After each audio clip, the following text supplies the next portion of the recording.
So I'm Alex. I run Strange, a creative studio, and that launched kind of July last year, so right in the midst of the pandemic. And before that, I was freelancing as a graphic designer for about a year and a half.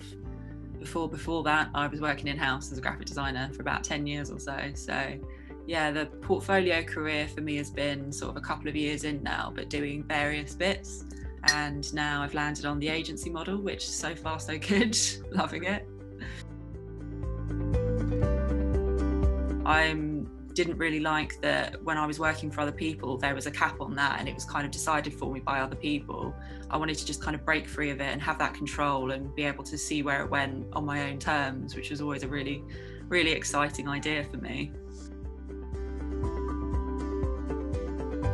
So, like I say, I was freelancing for about a year and a half or so before I started the agency, and I was doing a lot of work that was nice, but it wasn't fulfilling. It was, I get my invoices paid, I do the work, my clients were lovely, but there was something missing with it.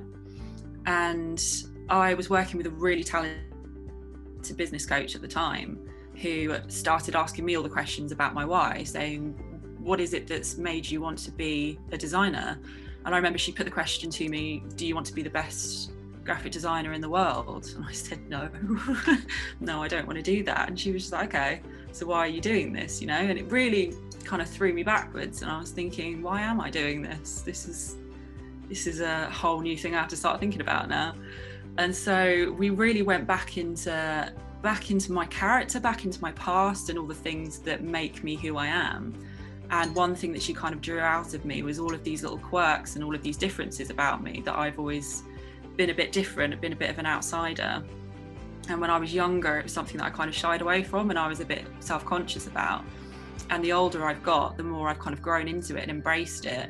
And now I'm not embarrassed to be a 30-year-old woman who really loves Star Wars, has terrible taste in music and wears black everywhere. It's just like, no, that's me. And I'm going to capitalize on that. That's just who I am. And it was that kind of idea of really being your authentic self and embracing the weirdnesses in you that then led to saying, well, I can find that in other people and I can embrace it, nurture it, and then turn it into something that, births a business or an idea or a brand, and can transform people's lives through really embracing their authentic selves.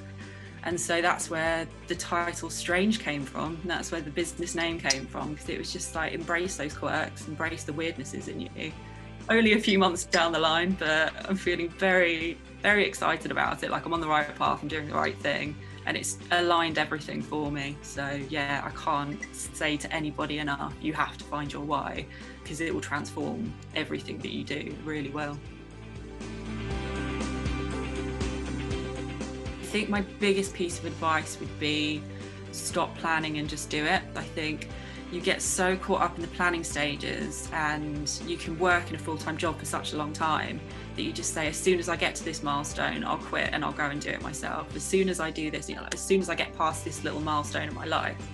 And you can do that for years and years and years before you take the plunge. And then you're realizing that all of that planning was irrelevant anyway, because you just need to learn on your feet.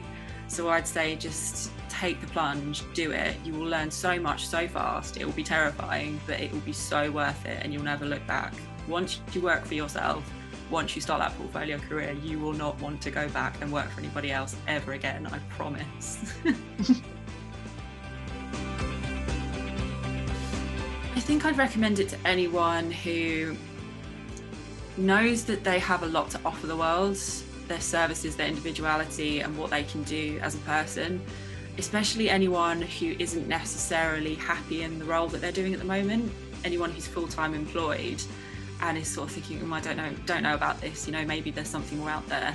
I'd just do the course even if you're not sure how confident you are that you want a portfolio career, because I think it would change your attitude about it if you were to just give it a go.